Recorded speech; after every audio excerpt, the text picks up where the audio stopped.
Today in this class we will study about this method system.out.println. What is the meaning of this complete statement which we use to write when we want to print some of the strings in the Java language.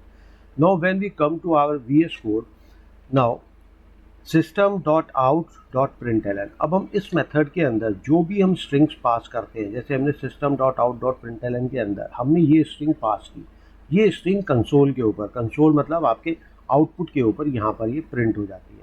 अब इसका मतलब क्या है, देखो object oriented programming के अंदर तीन ही चीज़ें होती हैं, सबसे इंपॉर्टेंट चीज़ें जो होती हैं। एक होती है क्लास, दूसरी चीज़ क्या होती है आपकी मेथड, और तीसरी चीज़ आपकी क्या होती है प्रॉपर्टी। ये आपकी होती है प्रॉपर्टी। इन तीनों चीज़ों से मिला करके ही आपका पूरा का पूरा ऑब्जेक्ट ओरिएंटेड प्रोग्रामिंग का कंसेप्ट क्रिएट होता है, और इस मेथड के अंदर ये तीनों ही चीज़ें हैं।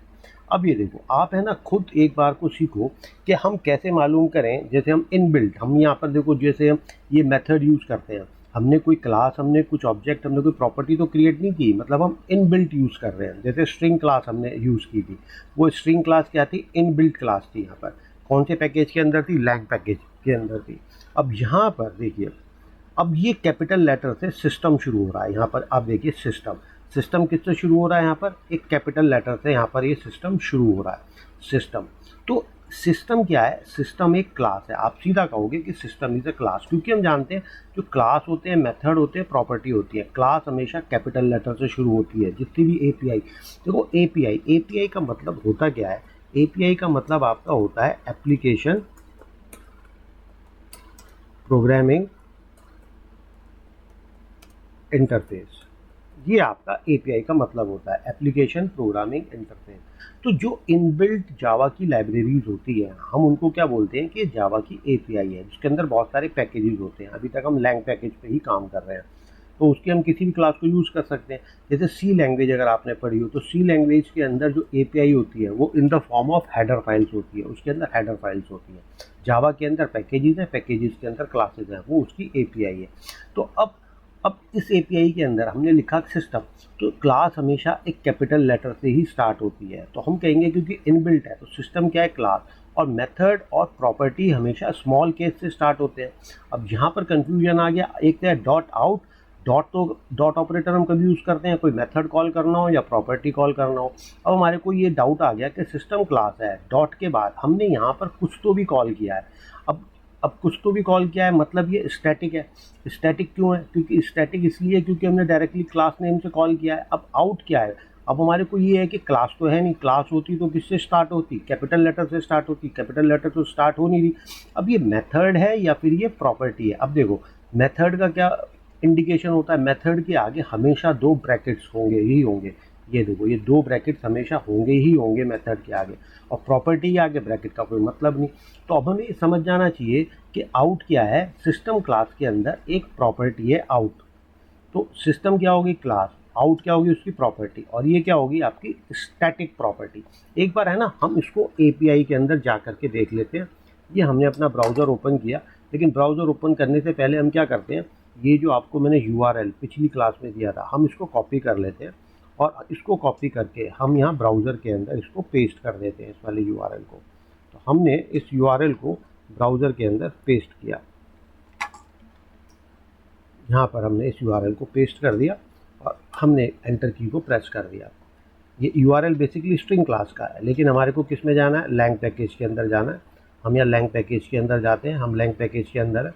अब हमें यहाँ पर क्या ढूंढना है, सिस्टम क्लास ढूंढनी है। सिस्टम क्लास हमारे को क्यों ढूंढनी है, क्योंकि हम कहते हैं सिस्टम, सिस्टम कौन से एक पैकेज के अंदर है, लैंग पैकेज के अंदर है। तो हम यहाँ पर ये सिस्टम क्लास को ढूंढते हैं।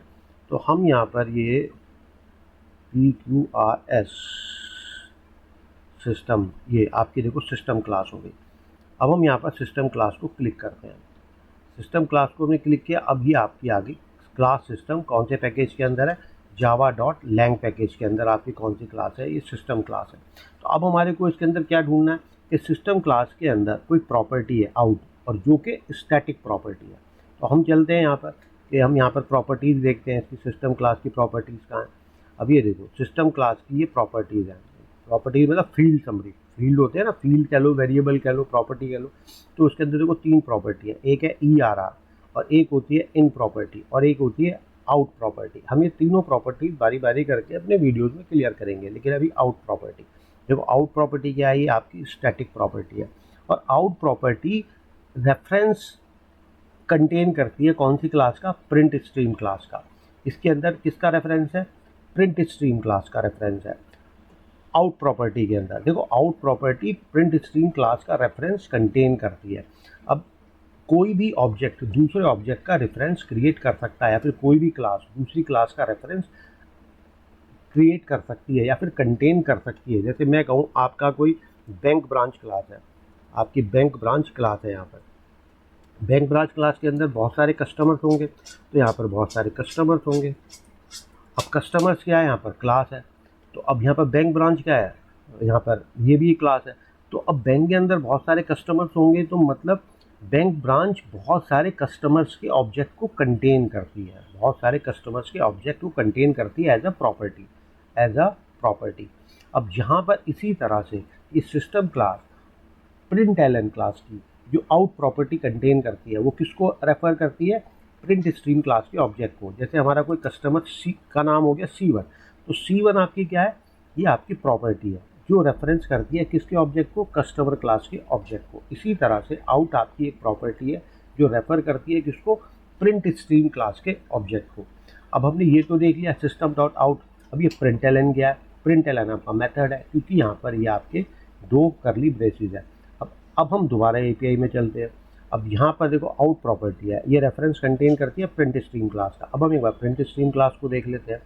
अब हम यहाँ पर प्रिंट स्ट्रीम क्लास के अंदर जब आते हैं, उसके मेथड्स के अंदर जाते हैं, और मेथड्स के अंदर हम देखते हैं ये प्रिंट और प्रिंटलन मेथड, क्योंकि दो मेथड है ना। ये देखो, आपका ये प्रिंट मेथड हो गया, एक तो आपका प्रिंट हो गया।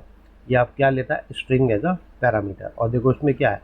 प्रिंट्स एज द स्ट्रिंग, और ये कुछ भी रिटर्न नहीं करता। तो ये क्या करती है?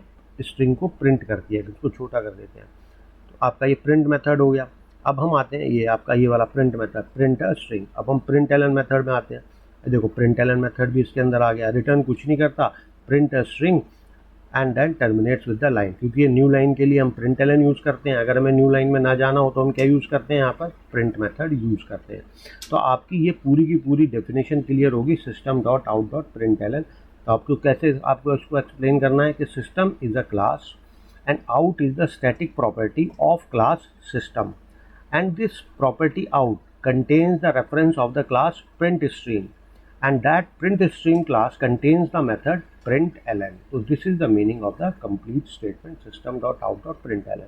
तो system डॉट लैंग पैकेज ये नोट्स में लिखा हुआ है, डॉक्यूमेंटेशन में देखो। आउट उसकी स्टैटिक प्रॉपर्टी है, डॉक्यूमेंटेशन में देखो। और out property refers to the object of class print stream, ये डॉक्यूमेंटेशन में देखो। और प्रिंट स्ट्रीम क्लास के अंदर दो मेथड होते हैं, प्रिंट और प्रिंटलन, ये भी आप डॉक्यूमेंटेशन में देखिए। तो आज हमने print system dot out dot println method को हमने यहाँ पर पूरा स्टडी कर लिया कि इसका मतलब क्या होता है। अब हम है ना इसके ना थोड़े बिहेवियर की भी बात करते हैं। बिहेवियर की क्या बात करते हैं? आप ये देखिए, जहाँ पर हमने क्लास बनाई है डी, इसके अंदर क्या हुआ कि हमने system dot out dot println, क्योंकि इसके अंदर स्टूडेंट्स को कई बार प्रॉब्लम होती है कि सर हम ये बाद में लिखते हैं, ये इसको स्ट्रिंग मान लेता है, और पहले लिखते हैं तो क्या करता है। अब ये देखिए हर चीज़ का आंसर मिलेगा। अब है ना इसको, ये क्या है? आपका कॉन्कैटिनेशन ऑपरेटर। लेकिन मैंने आपको लास्ट क्लास में कहा था कि ये आपका ओवरलोडेड ऑपरेटर है, जिस कंटेक्स्ट के अंदर यूज़ करोगे वैसे ही काम करेगा। तो अब जब प्रिंटलन स्टेटमेंट ने देखा कि ये स्ट्रिंग है, तो ये मान लेगा कि आगे भी मेरे को स्ट्रिंग्स ही मिलेंगी। ये बेसिकली है स्ट्रिंग्स को प्रिंट कराने के लिए। तो अभी क्या करेगा? ए के बाद क्या करेगा? इसको स्ट्रिंग मान लेगा, इसको स्ट्रिंग मान लेगा, और क्या प्रिंट करेगा? 8 10 10। अब जहाँ पर आया प्रिंटलन मेथड कहेगा ये इंटीजर के साथ यूज़ हो रहा है, इंटीजर के साथ यूज़ रहा है तो एडिशन करना शुरू कर देगा। एडिशन करना शुरू कर देगा मतलब 10 + 10 क्या कर देगा? 20। अब 20 को प्रिंट करने के बाद उसे यहाँ मिलेगी स्ट्रिंग, तो अब वो दोबारा ओवरलोड कर लेगा। वो कहेगा अब स्ट्रिंग आ गई, तो अपने आप को क्या करता हूँ? ओवरलोड करके अपना बिहेवियर चेंज कर लेता हूँ। अब मैं उसको स्ट्रिंग को कॉन्केटिनेट कर देता हूँ। तो यहाँ पर क्या आएगा? 20, और फिर बाद में आएगा ए। अब इसके अंदर देखो तीसरा एग्जाम्पल है, सारे पॉसिबल एग्जाम्पल है। यहाँ पर 20 सिंपल ऐड करेगा, अब उसे स्ट्रिंग मिल गई, तो अपना दूसरा वाला बिहेवियर चेंज करेगा। अब यहाँ पर इसको कॉन्केटिनेट कर देगा। कॉन्केटिनेट करने के बाद क्या होगा? यहाँ पर अब वो स्ट्रिंग को कॉन्केटिनेट कर रहा है यहाँ पर, तो अब इन दोनों को भी कॉन्केटिनेट कर देगा। तो यहाँ पर क्या आना चाहिए? यहाँ पर आपका आना चाहिए यहाँ पर 20, और फिर आपका ए और फिर 10 और फिर 10, और यहाँ पर आपका क्या आना चाहिए, यहाँ पर आपका आना चाहिए, यहाँ पर आना चाहिए 20, और 20 के बाद क्या आना चाहिए आपका ए, और यहाँ पर क्या आना चाहिए, यहाँ पर आपका आना चाहिए ए और बाद में 10 और 10। अब देखो यहाँ पर अभी देखो अगली पॉसिबिलिटी है, यहाँ तो इन दोनों को वो ऐड कर ही देगा क्योंकि इंटीजर है, तो वो अपना इंटीजर वर्जन यूज़ करेगा और इन दोनों को ऐड कर देगा।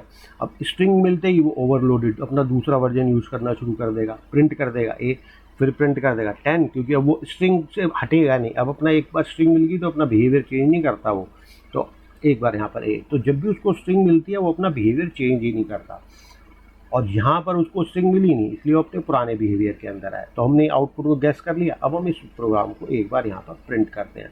जब हमने इस प्रोग्राम को यहाँ पर प्रिंट किया, ये देखिए यहाँ पर आपका पूरा आउटपुट यहाँ पर ही मैच कर रहा है यहाँ पर इस तरह से, ठीक है। और देखो एक और इम्पॉर्टेंट बात होती है, देखो जो हमने आपको यहाँ पर ये बताया ना कि ये system.out.println, देखो आपके प्रोग्राम को, सारे के सारे प्रोग्राम को 3 स्ट्रीम्स अवेलेबल होती हैं।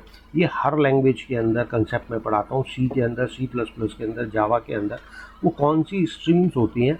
एक होती है इन, एक को हम बोलते हैं इन, ये होती है इनपुट स्ट्रीम, मतलब आपके प्रोग्राम को इनपुट कहाँ से आएगा। तो बाय डिफ़ॉल्ट ये किससे एसोसिएटेड रहती है, कीबोर्ड से एसोसिएटेड रहती है, कि आपका प्रोग्राम का जो इनपुट हमेशा कहाँ से आएगा, कीबोर्ड से। जो कीबोर्ड से आ रहा है आपका इनपुट। अब ये क्या, दूसरी स्ट्रीम होती है आपकी आउट, हर प्रोग्रामिंग लैंग्वेज के अंदर होती है। तो ये आउट स्ट्रीम क्या करती है, आउट स्ट्रीम ये बताती है कि आपके प्रोग्राम का आउटपुट कहाँ पर जाएगा। तो ये आउटपुट स्ट्रीम किससे एसोसिएटेड रहती है, टर्मिनल से, कि आउटपुट आपको यहाँ पर जनरेट करना है। एक होती है ERR मतलब एरर स्ट्रीम, अगर आपके प्रोग्राम के अंदर कोई एरर आई तो मेरे को कहाँ जनरेट करनी है, मेरे को यहाँ आउटपुट में यहाँ पर जनरेट करनी है। आप देखो जैसे हमने इसकी प्रॉपर्टीज़ में देखा था, इसकी प्रॉपर्टी के अंदर प्रिंट स्ट्रीम के अंदर हमने कौन सी क्लास में प्रॉपर्टी देखी थी, सिस्टम क्लास के अंदर हमारे को देखना। हाँ, सिस्टम क्लास के अंदर ये 3 प्रॉपर्टी है। देखो 3 प्रॉपर्टी है, ये एरर स्ट्रीम के लिए, ये इनपुट स्ट्रीम के लिए, ये आउटपुट स्ट्रीम के लिए। तो अब बाय डिफ़ॉल्ट इन स्ट्रीम किससे एसोसिएटेड होती है, कीबोर्ड से। आउटपुट स्ट्रीम किससे एसोसिएटेड होती है, आपके मॉनिटर से, मतलब कंसोल से। एरर स्ट्रीम किससे एसोसिएटेड होती है, कंसोल से। हम चाहें तो इन स्ट्रीम्स को रीडायरेक्ट कर सकते हैं। देखो रीडायरेक्ट करने का मतलब क्या है, हम इस प्रोग्राम को दोबारा रन करते हैं इस तरह से, मैनुअली हम इसको रन करते हैं। हमने कहा javac d.java, आपका प्रोग्राम कंपाइल हो गया। अब हमने कहा डी, मतलब इसको आउटपुट जनरेट करना है। तो आउटपुट किस पे जनरेट करेगा, ये आउटपुट स्ट्रीम के ऊपर ये जनरेट करेगा आउटपुट। हमने यहाँ पर ये कर दिया, ये आपका आउटपुट स्ट्रीम के अंदर आउटपुट जनरेट हो गया। अब हम स्क्रीन को एक बार क्लियर करते हैं। हम कहते हैं कि हमारे को इस वाली स्ट्रीम को, आउटपुट स्ट्रीम को रीडायरेक्ट करना है। तो आप यहाँ पर क्या करते हो, ये हर लैंग्वेज के अंदर वैलिड है, सी के अंदर भी आप इसी तरह से काम कर सकते हो। तो हमने आउटपुट स्ट्रीम को रीडायरेक्ट कर दिया। भाई रीडायरेक्ट कर दिया, कहाँ कर रहे हो, हमने कहा इसे किसी फाइल के अंदर, a.txt फाइल के अंदर रीडायरेक्ट कर दो। आप ये देखो यहाँ पर कोई a.txt नाम की फाइल नहीं है, हमने a.txt के अंदर रीडायरेक्ट कर दो। अब ये देखिए हमने एंटर किया, आउटपुट ही नहीं आया। क्यों, क्योंकि भैया आपने आउटपुट स्ट्रीम को तो रीडायरेक्ट कर दिया। अब वो कंसोल पे थोड़ा ना प्रिंट होगा, वो कहाँ प्रिंट होगा, a.txt के अंदर, अपनी करंट डायरेक्टरी के अंदर। देखो आपके, देखो ये फाइल क्रिएट हो गई। आप a.txt का ओपन करो, ये देखो आपका a.txt के अंदर आपका आउटपुट यहाँ पर सेव हो गया। अगर हम इसकी डायरेक्टरी स्ट्रक्चर भी देखें ना, अब हमने डायरेक्टरी स्ट्रक्चर के अंदर यहाँ पर आते हैं वीडियो 30, ये देखो यहाँ पर a.txt फाइल आपकी ये क्रिएट हो गई। इसके अंदर हम देखेंगे तो यहाँ पर ये सारी आउटपुट यहाँ पर जनरेट हो गया। तो ये 3 स्ट्रीम्स होती हैं आपकी available, input stream, output stream और एरर स्ट्रीम। और ये स्ट्रीम्स कहाँ पर होती हैं, आपकी सिस्टम क्लास के अंदर। और ये तीनों स्टैटिक स्ट्रीम्स हैं, तो हम चाहो तो इनको रीडायरेक्ट भी कर सकते हैं। तो हमने आपको रीडायरेक्ट भी करके देख लिया। और जिस तरह से हमने पूरा का पूरा स्टडी किया था, पब्लिक स्टैटिक वॉइड मेन और स्ट्रिंग देता है एज एन आर्गूमेंट। तो 2 ही चीज़ें इंपॉर्टेंट होती हैं पढ़ने वाली बेसिक प्रोग्रामिंग के अंदर, कि एक तो उस मेथड का मतलब क्या होता है, मेन मेथड के सिग्नेचर का मतलब, और एक system.out.println हम ये वाली स्टेटमेंट क्यों लिखते हैं। इसके अंदर हम और बहुत सारी चीज़ें कर सकते हैं, हम धीरे धीरे करते रहेंगे। तो इसीलिए देखिए मैंने आपको स्टार्टिंग में किसी वीडियो 1 या 2 या 3 में कहा होगा कि ये मेथड बहुत ही पावरफुल मेथड है।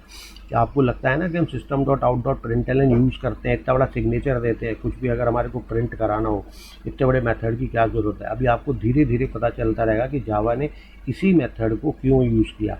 मेथड तो बेसिकली ये क्या है, क्लास है, ये उसकी स्टैटिक प्रॉपर्टी है जो रिटर्न करते हैं प्रिंट स्ट्रीम का ऑब्जेक्ट, और प्रिंट स्ट्रीम क्लास के अंदर ये मेथड है println, जिसको हमने यहाँ पर ही कॉल किया है। तो अब अगली क्लास में हम स्ट्रिंग्स को ही कंटिन्यू करते रहेंगे, और ये नोट्स भी देखो मैं सारे कंटिन्यूएशन में बना रहा हूँ। ये आपको देखो, ये आपका पूरा नोट्स कंटिन्यूएशन में, पुराने नोट्स हैं उसके अंदर ये वाले आज के नोट्स ऐड हो गए। इसी तरह से मैं पूरी स्ट्रिंग क्लास के नोट्स मेंटेन करता रहूँगा, और इसी वाली फाइल को strings.txt को यहाँ पर मैं इस तरह से यूज़ करता रहूँगा। अब मिलेंगे नेक्स्ट वीडियो के अंदर स्ट्रिंग क्लास के कुछ और कंसेप्ट लेकर के।